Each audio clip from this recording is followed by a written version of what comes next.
Alright, in this video I will explain how I created some of the effects from my previous video. If you haven't watched my other two making of episodes, you can do so by visiting the playlist. Based on the feedback I received, I will break down the most requested effects at these timestamps.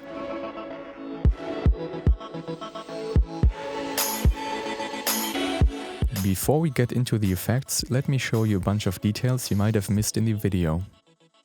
The shockwave transition into the next shot. The Forest Titan has a blood effect upon impact. There's a Patera flying sideways. An audio spectrum inside of the ring. Birds doing bird things. And incautious gigas falling off the map.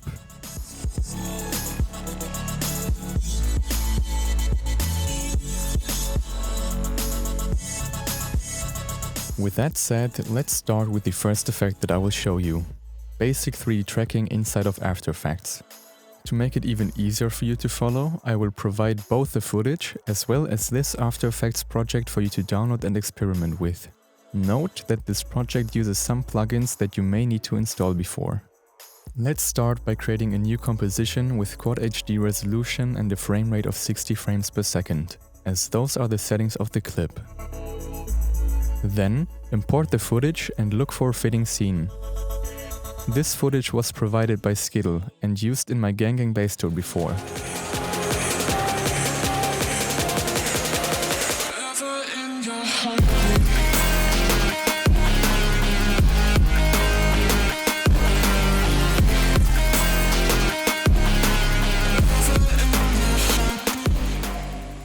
This part seems to have a nice camera movement and smooth motion. You can go to the first frame you want to use and hit Ctrl-Shift-D to split the layer into two layers at that marker. Then drag it to the front and go to the last frame that you want to use. By pressing N, you can specify the out point for your work area. You can now change the composition length to match that selection by pressing Ctrl-Shift-X. This will shorten it to the selected work area. Now where we have the right part selected, you can apply the 3D tracker effect. For the rest of the tutorial, you will see me use Video Copilot's free plugin FX Console, which you can access by pressing Ctrl plus space when you have it installed. This can save you quite some time, as you don't need to navigate to the effects panel and search there, but can simply use your keyboard. I will leave a link to that in the description. Now, apply the 3D camera tracker effect to your layer. Go to Advanced Options and select Detailed Analysis. As this footage was recorded with spectator mode in a game, there are not a lot of factors that can prevent a good track, such as motion blur or camera shake. With the Detailed Analysis, you should get an accurate tracking result. Keep in mind that this can take significantly longer to track, but if you work with 3D text, I assume you are fine with that effort. As the camera tracker is analyzing the scene in the background, you could still edit other things in the meantime. After Effects will give you an estimation of how much time is left for the analysis. For this tutorial, I sped up the waiting time. Once it has finished tracking, it will try to solve the camera. This means that it takes the tracking data that it collected previously and uses it to determine the position and point of interest of a virtual camera in 3D space. Depending on the complexity of the shot, this process can take quite some time.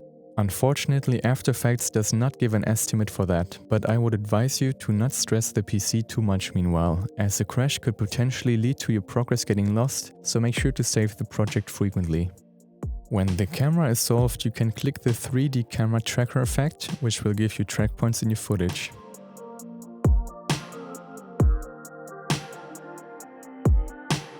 You can draw a selection around them with your mouse and right-click to create a solid and camera. This can be helpful if you want an object, layer or text to be at a position that is indicated by a track point. As your footage and thus the camera is static, you cannot view it from different angles, so it can be really hard to match your layer with the correct position. As you see, the solid is now tracked into the shot accordingly. Let's create a text that has the same position. Unselect the clip, press T to use the text tool and enter your text. Before we make the text three-dimensional, There's one thing I like to do prior. If you want to rotate your text, you can see that it does not perfectly rotate around its center. That is because the anchor point, which determines the layer coordinate, that is the center for rotation, is usually not in the middle of the layer content, in this case the text. You could manually adjust that by pressing A while having the layer selected and moving the anchor point into the middle of the text. However, After Effects offers an easier way to do that. Go to Layer, Transform, Center Anchor Point in Layer Content. After that, you go to the Align panel and align the text horizontally and vertically. Now it is perfectly centered. Let's duplicate the layer and click the 3D icon on the new one. This will add a third position and rotation value, indicating the Z coordinate. If you now select the solid and press P, click on position and press Ctrl C, you can copy the position value of that solid. By pressing Ctrl V with the target layer selected, in this case the 3D text, you can paste the position data. Now select the solid again and press R. This will bring up the rotation values. You can copy them just like the position values. Make sure that you do not have the position of the text selected, as After Effects can only paste spatial data to the according value, which is rotation in this case, and not position. As you can see, the text now has the same position as the solid. However, this is an awful place. Let us try to put the text on the rock bridge to the right side. You can see that your selection is accurate when the target point aligns with the ground. Right-click and create a null object. Now copy the position values to the text and adjust the rotation to make it fit.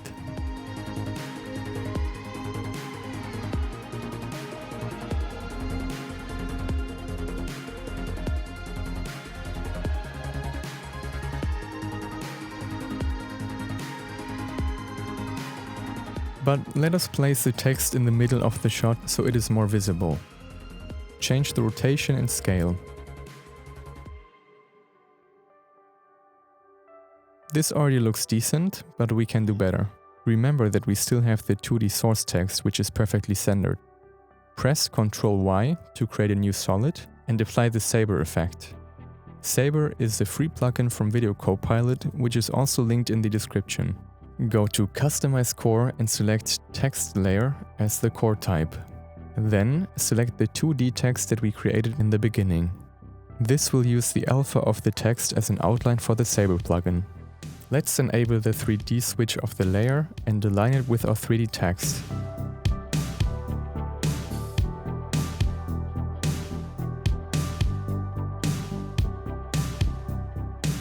As you can see, it still has a black box around it.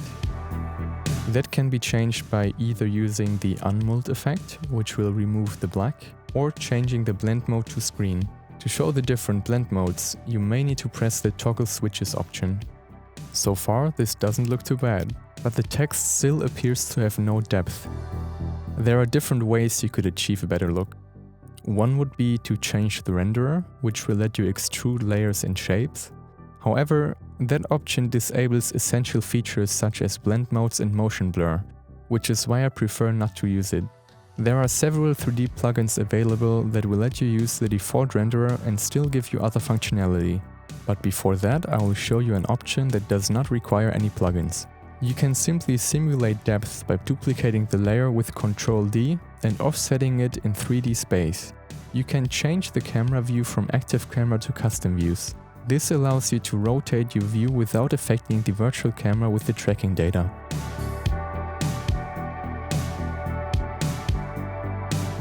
You can use the blue Z coordinate to move back the text.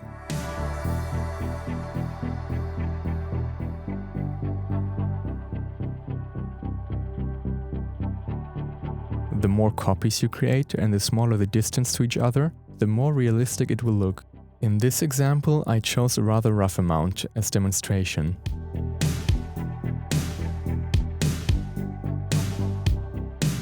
As you can see, it's already looking much more three-dimensional. To make it look even better, you can change the Saber parameters and enable masks. This will make it fill the gap in between the layers. Saber offers many great presets which you can simply cycle through and look for yourself which ones you like and then make minor adjustments.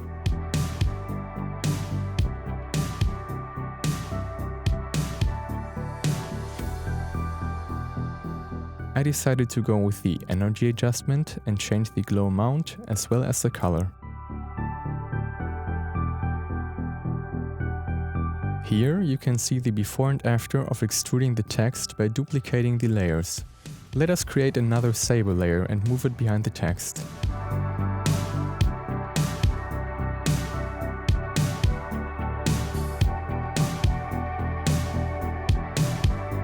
I chose the Fusion preset and lowered the glow intensity, spread as well as the core size to get this flame-like look.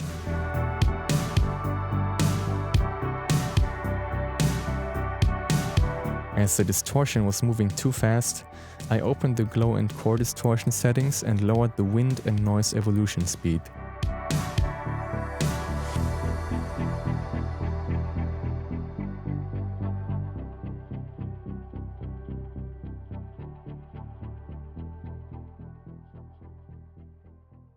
As you can see, our composition window started to fill up with layers. Let us clean it up by pre-composing all the text layers. Simply select them, right-click, pre-compose. You should notice that the text has suddenly disappeared. That's because it is now in a subcomposition that does not have a camera that indicates its position. You can fix that by enabling the Continuously Rasterize option in the layer switch. This will treat it as if it was still in this composition. When working with 3D layers, it is one of the most useful and essential options. With the text looking good, let's add some more atmosphere to the scene. Press Ctrl-Alt-Y to create a new adjustment layer. An adjustment layer will apply all its effects to every layer below it. I like to use Red Giant's chromatic glow effect, as it is useful for blending things together and giving it an overall more appealing look. If you are a student enrolled in a university, I highly recommend you check out their 1-year free offer for Red Giant Complete, which is a bundle of their high-end professional plugins. I will also leave a link for that in the description. The standard values are very bright. I just want to add a subtle glow to the bright areas of the image so that it's not too distracting but still wraps around the mountains. To achieve that, increase the threshold and lower the intensity. Then adjust the glow radius.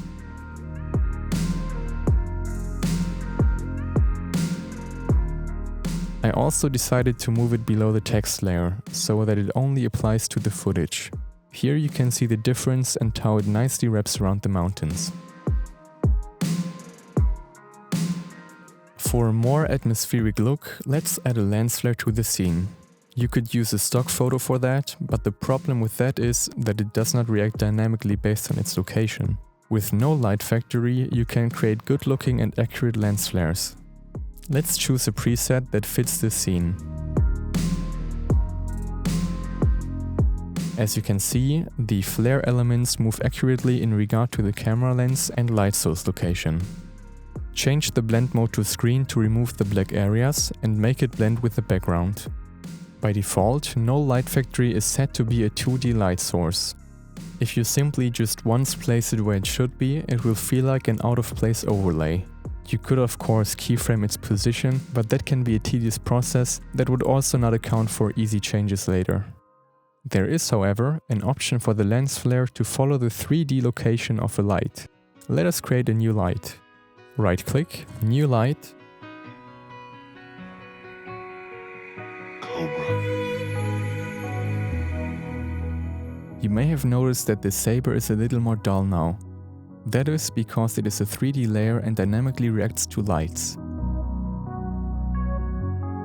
As you can see, the closer the light is to the layer, the more luminous it becomes.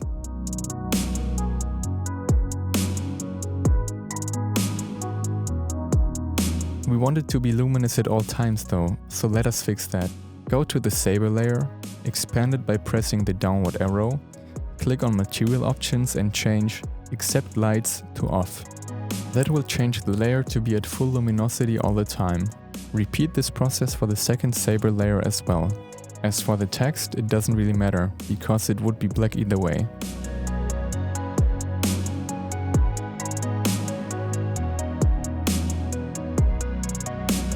Now go to the No Light Factory layer and check the Use Lights option. Change the light source name to match the light we created previously. This is case sensitive, so make sure you spell it correctly. As you can see, the lens flare is now bound to the position of the light, and we can move it by changing the light's position. Let's move it behind the O.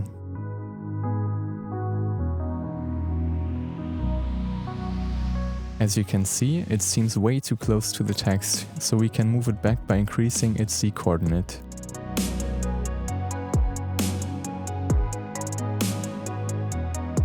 Let us also keyframe the scale to make it more visible when the text is closer.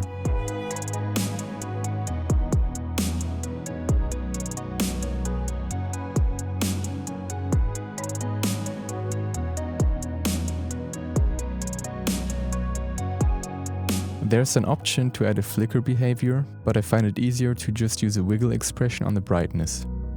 The first parameter in the wiggle expression determines the frequency, and the second parameter determines the amplitude by which the value will change. If you type wiggle to 20, it means that the brightness will randomly change its values 2 times a second by a maximum of 20. This is what it looks like so far.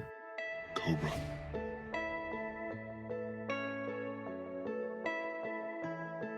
One thing that is still missing is the color correction though. It can make the footage look much less dull and more contrasted. For its simplicity, I'm going to use Red Giant Looks, which gives you many ways to grade your footage. In this case, I will use a preset and adjust it a little. Create a new adjustment layer and add the effect to it. Then click on Edit to open the panel. When you hover over the preset, it will give you a preview of what the footage looks like. I decided to go with a 3-way grade head start and remove the lens vignette effect. As you can see, this already makes a big difference. You can change the intensity of the look by lowering the value. In this case it's fine though. Here you can see the before and after.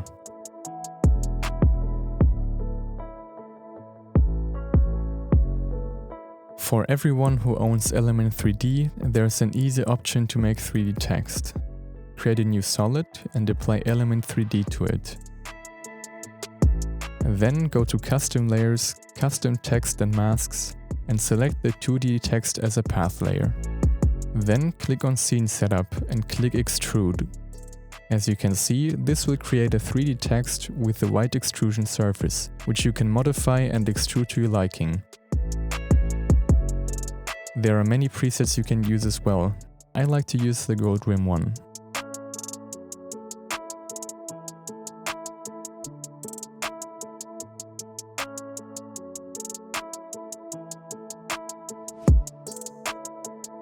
As you can see, Element 3D is just a 2D layer that renders the 3D text. Thus, we can still use the default renderers and make use of blend modes as well. To make the positioning in 3D space easier, there is an option to create a group null for the text. Go to Group 1, Group Utilities, and select Create Group Null.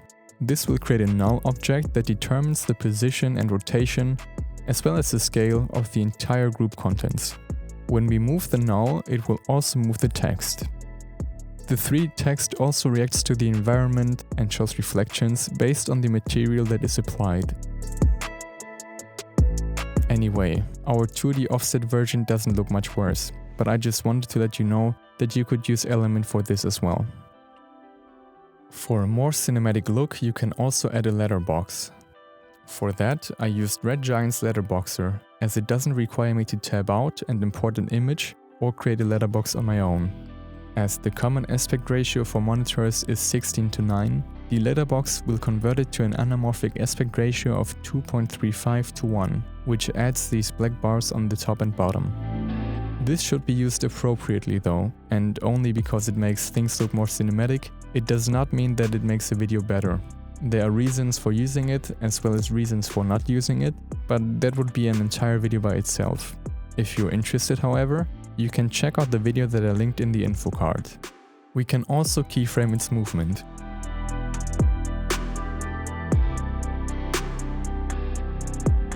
Press Ctrl Shift F9 on the first keyframe and Ctrl F9 on the second keyframe to make them ease in and out properly. As you can see in the graph editor, it will convert the linear interpolation into a smoother curved one. And that's basically it. You just created a scene with a lens flare, glow and 3D text. For comparison, here you can see the before and after.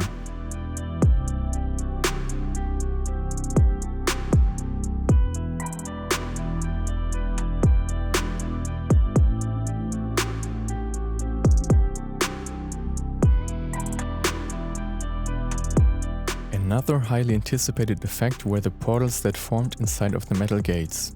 In order to achieve that effect, I started by 3D tracking the scene. This will become more important later when we use 3D lights.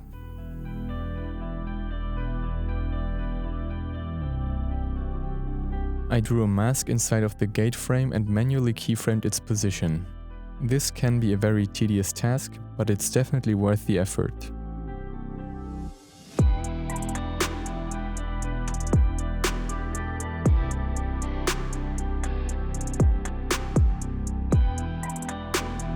If you change the mask mode to add, it will only show the contents inside of the mask.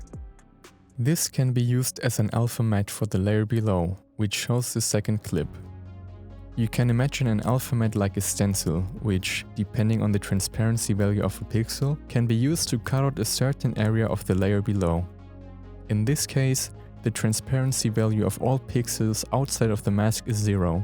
That means that these areas will not be visible on the clip below. You can navigate through compositions by using the flowchart, which you can access by pressing Tab.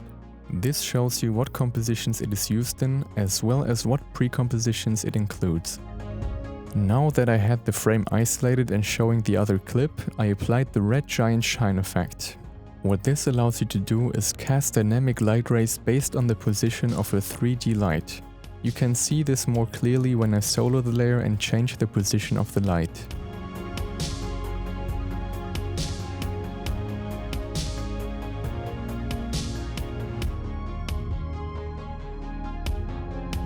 As for the color, I chose the Aqualight preset, as it fit the clip very well. I repeated the process on the second portal and keyframed the mask position to expand in the beginning. I also used the green screen footage of a Patera and animated its position to add subtle movement to the scene. I am pretty sure most of you missed that minor detail, but it's something that still adds life to your footage. Next, I applied the shine effect to another layer and used it in combination with No Light Factory to cast light rays from the opening above. This is just super satisfying to play around with, and definitely one of my favorite plugins from the Red Giant Trapcode suite. As you can see, the before and after shows a great difference when it comes to the atmosphere and lighting.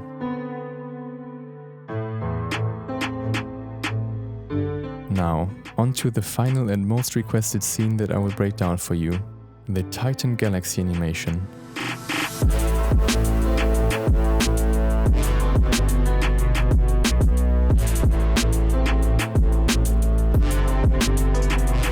I used Video Copilot's free plugin Orb to create a 3D star background. I will also provide a link to that in the description. When you apply the effect to a solid, it will generate a small sphere.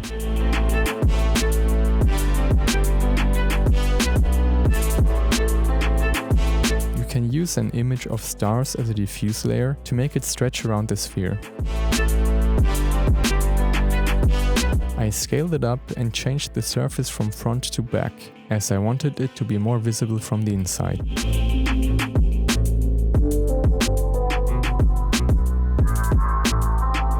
To make the diffuse image more convincing and denser, you can change the UV repeat and offset values. As you can see, we now have a 3D background that we can use to navigate our camera in. I also added optical glow with the red tint. As for the background, I used No Light Factory in combination with turbulent displays to create a stardust or galaxy-shaped layer. This also works with normal light sources that you can create yourself, but using No Light Factory is very convenient. Let's start by selecting a fitting preset.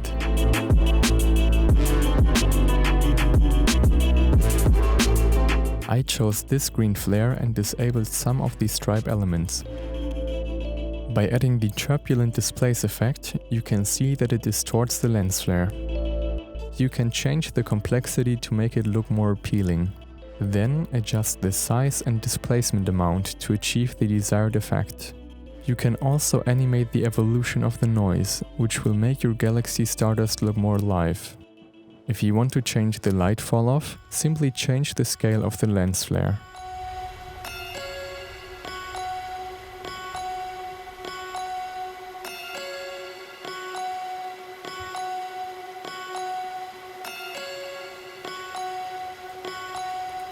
You can also combine this with the shine effect to give it a more volumetric appearance. As you can see, it looks kind of energetic and mysterious.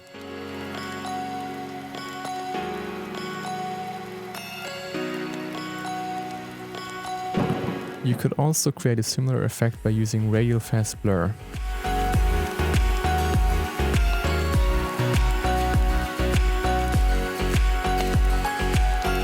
Duplicate your layer and use the extract effect to single out the bright areas of the stardust.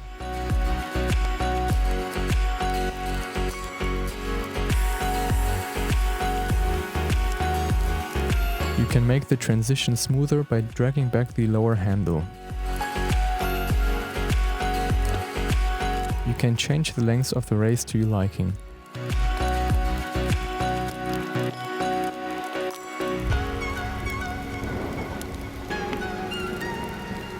For the Galaxy, I used Trapcoat Particular with the bidirectional emitter.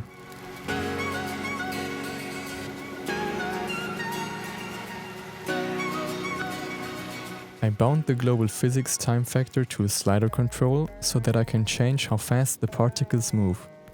I wanted them to appear still when the camera came close, so I keyframed the value. To achieve the distinct spiral galaxy shape, I offset the Y rotational value of the particle emitter. As you can see, this will cause the created particles to form a spiral shape that extends outwards. To make the galaxy seem more convincing, I duplicated the layer multiple times and changed the appearance of each iteration.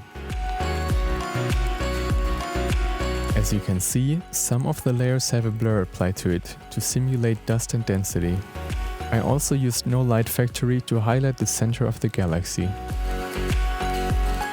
Let's continue with the Desert Titan.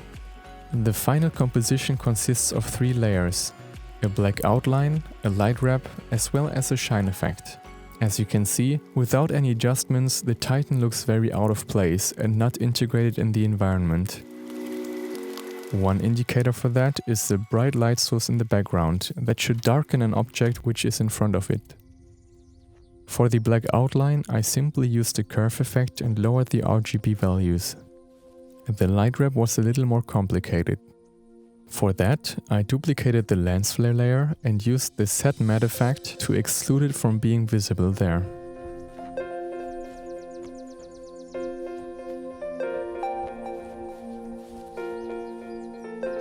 With the channel blur effect, you can increase the alpha blurriness. As our previous set matte effect is now forming an alpha mask around the Titan, the channel blur will gradually extend the visibility beyond the edge.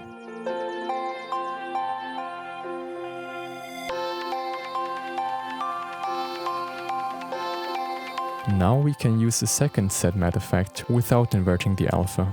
This will exclude everything around the Titan and all we are left with is a light wrap.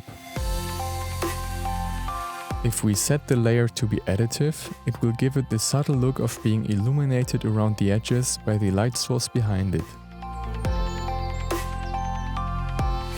For the shine layer, I used Red Giant's plugin Shine again and changed the colors to fit the scene. I also set the source light to the center of the galaxy, so the light rays would be cast accurately.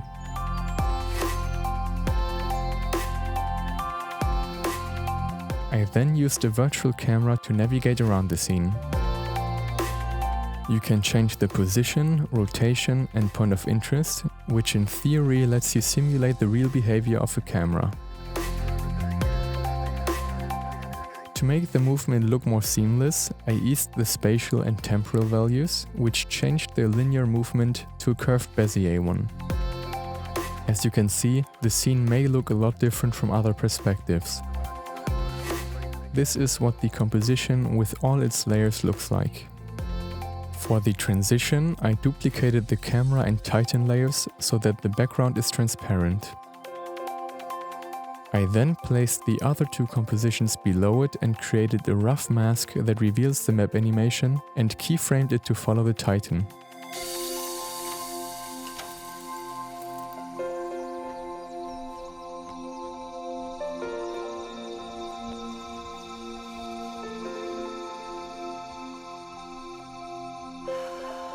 This is what the second composition looks like. Now, if you're new to After Effects, this might look overwhelming to you, but if you're already experienced with the program, you will see that a lot of this is just caused by me being messy. This animation started with me experimenting with the new plugins from Red Giant and gradually grew over time.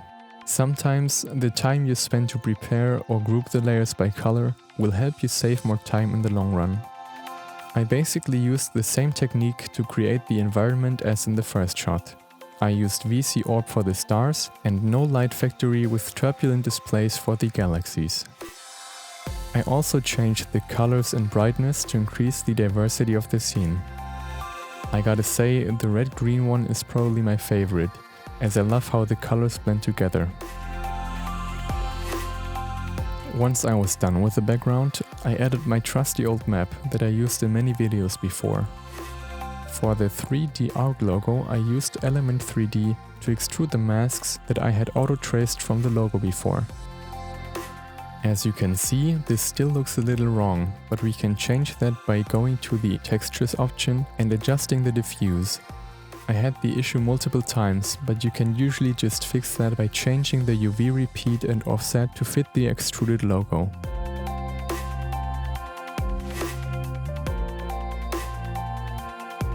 To make the edges blend better, I also used chromatic glow. I then added additional layers of stardust, energy and smoke, as well as another galaxy in the foreground.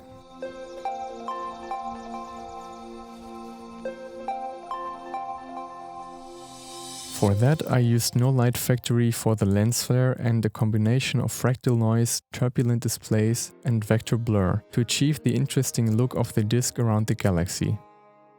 I also used the luminance of that fractal noise layer to occlude the lightning that I created. For that I used the advanced lightning effect in combination with the Luma track matte. I animated its origin and direction and changed the lightning type to strike. I also applied a wiggle transition to the conductivity state.